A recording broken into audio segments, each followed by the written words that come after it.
I'm here with author Mary Hettsmansperger, and Mary is the author of Mixed Metal Jewelry Workshop, which explains a lot of different mixed metal techniques, and of course I love that look. Hi, Mary. Hi. And the necklace that you're going to show us uses a lock and key motif. Yeah, and of course that's a hardware store sort of item, and I love the components that you can buy that have that look already built in. It's really fun, made into charms and such. But then you also took a trip to the hardware store. Well, I did, and we're going to talk a little bit about washers. These are just basic washers that they don't have any kind of connection. I mean, they're completely round. So you would be doing your own wire wrapping or jump rings or whatever. Or use these as a connector in between like two jump rings. Oh, yeah. So these are really great, but there's also something called lock washers, and lock washers are really, really strong, almost like a jump ring, because they do have a slit in them. And but they're nice and flat. They are. They're really great. And the good news about lock washers is they're really strong. The bad news about lock washers, they're really strong. Really strong. So consequently, a lot of times when I go in and I start working with these, I will come in and I'll actually close quite a few of them and just leave them closed. They come with a little bit, I don't know if you can see that. Yeah, I see they're a little bit split. A little bit split and off even. You want to even them up. And then I usually kind of set those aside. And then I even open some up. Go through and just open them up. Exactly. Go ahead and open those up first.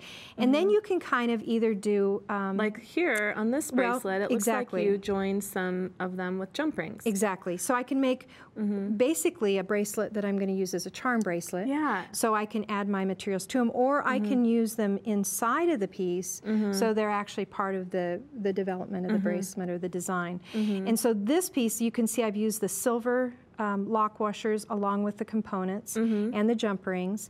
And on this one, I used more of this kind of a brass color. Yeah, I love the way that you're mixing all these metals, and especially these gunmetal components and charms. Oh, it really, fabulous. Yeah, they really blend well together. They are. So they're really nice. You could dangle these using some jump rings. Exactly. And this would be more of your conventional style, but you could also link some rings together. You can link them together, exactly.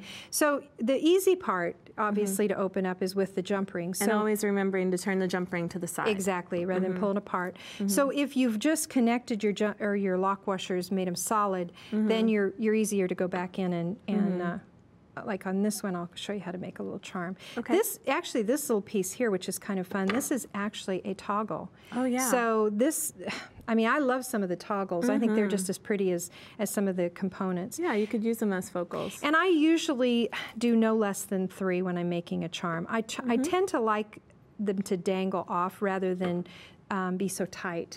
So you're creating some space between the charm and the bracelet itself? Yeah, and it just gives it more movement. Yeah. So I can come in now, and you can attach it to either the jump ring or the jump ring or the washer, lock washer, either one, it doesn't matter. And then you can see where you've got a lot more movement there. Yeah. And it creates a lot more interest. On some of these little guys that are like this, you might want to mix it up. You may not want to use as many lock washers. You may want to use a mixture of both.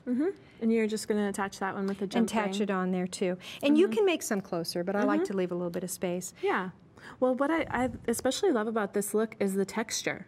You have so many different textures going on. You have this hammer tone, you have this flat, a round piece. They all work together really well. It does. And with this particular, the black oxidized look, it just looks so industrial already. Yes, so it's really a great fun. look. And on this bracelet, love the way you've incorporated these toggles and charms and link components into the structure of the bracelet itself. Right. And I still have, if you'll notice, I still have some little danglies hanging out also, because I think it really looks neat to have a little mixture of both, rather than just it all linked. And again, we've got our, key here in our...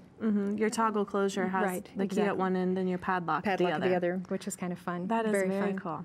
Okay, well, let's take a look at the necklace one more time. This is a piece that uses your lock and key motif here in the center, and you've also used some lock washers at the top. Exactly, and just keep in mind, this is actually this one you can see has a pattern. So you can go totally random. You can set it up like you would a regular chain, or you can set it up with a little bit different design. And I've created a pattern using some of those components, which is quite nice. Yeah, and on your earrings with the key too, you're mixing metals again. I am. And the little paddle at the end of the, a couple of the earrings where I've added just little, of some of the washers, that's just wire, and you paddle it flat, you hammer it flat with just a hammer and a bench block, and then that way you've created a little closure or a little place to hold the, the washers kind on. of making your own head pin there. Exactly. And then it looks like you turn the washers on end, so you have them as a design element. Yeah, and so they're kind of a whole different look. Yeah, I love that They look. look more like discs. Yeah, and on the bracelet that you have there at the front, it looks like you just use some jump rings to combine the keyholes in a chain. Exactly. And that's another great idea, that you could create the structure of the bracelet using a linking component like that. Exactly, exactly.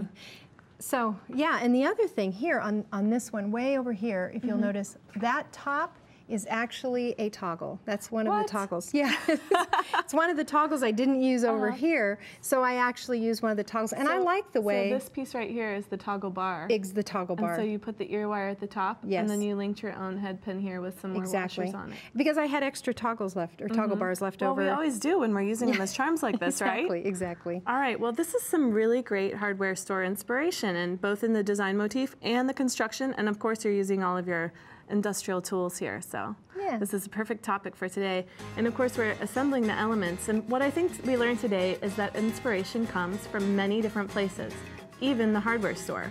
And when you're creating unique jewelry, it's a great idea to incorporate unusual items.